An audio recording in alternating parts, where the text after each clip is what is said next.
Pourquoi j'ai actuellement un nouvel appartement et pour combien de temps? Nomade à temps partiel et vis en voiture. Bonjour, je m'appelle Mona et je voyage à travers l'Europe dans différentes voitures depuis 2018. Toutes mes vidéos sont disponibles en 6 langues. Les vidéos sur Polyglotte Mona sont également adaptées à l'apprentissage des langues car elles sont corrigées et dictées par des locuteurs natifs.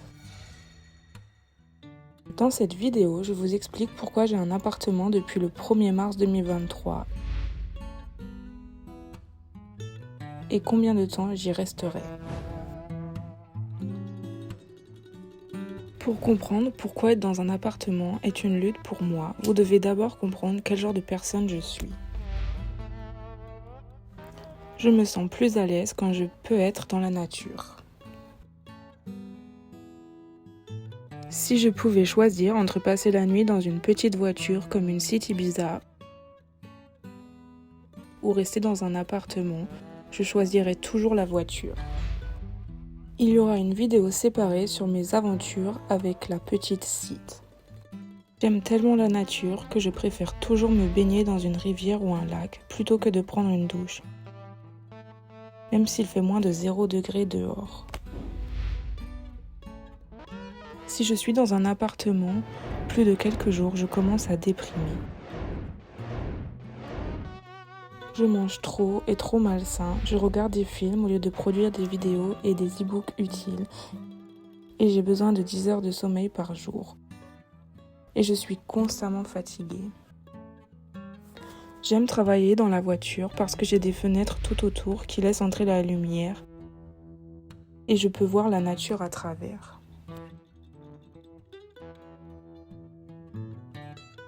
Je m'ennuie facilement lorsqu'il n'y a pas d'aventure dans ma vie. Et par conséquent, je perds ma motivation pour rester productive. Alors pourquoi ai-je pris un appartement pendant un certain temps et combien de temps est-ce que je compte y rester? L'hiver dernier, j'ai travaillé incroyablement dur dans les hôtels à la réception, où j'étais depuis 2016, avec de nombreuses et longues pauses pendant lesquelles j'étais à l'étranger.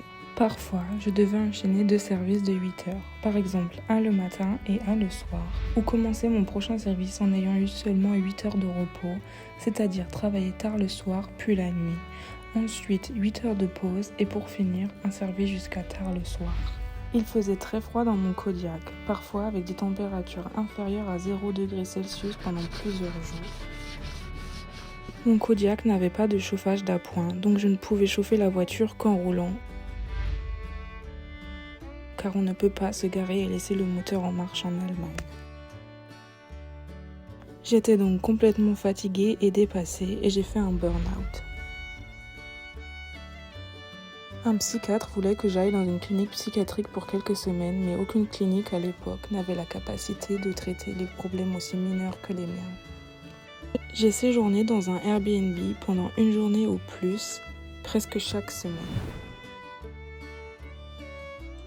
C'était tellement relaxant et j'étais tellement heureuse d'être enfin à nouveau productive que j'ai envisagé de louer un appartement pendant 1 an. J'ai trouvé un appartement très bon marché dans un village rural près de ma ville thermale préférée de Bad Bimbach.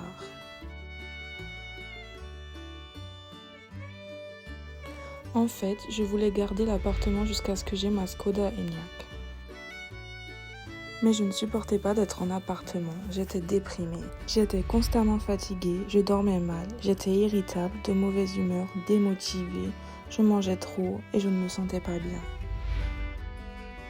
De plus, à partir de mai, il faisait une chaleur insupportable dans l'appartement mansardé et le voisin du dessous fumait, donc de la fumée entrait dans mon appartement car je devais ventiler la pièce en permanence pendant la journée.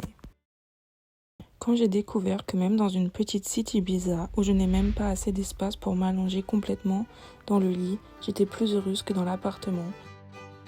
La décision a été facile pour moi. J'ai résilié le bail de l'appartement fin mai pour le 31 août. Dans la prochaine vidéo, je vais vous dire pourquoi je vis dans une voiture et non dans une camionnette ou en camping-car. N'oubliez pas de vous abonner pour ne pas rater les prochaines vidéos. Écrivez dans les commentaires quelle est votre langue maternelle et si vous parlez ou apprenez une ou plusieurs langues. Merci et à la prochaine.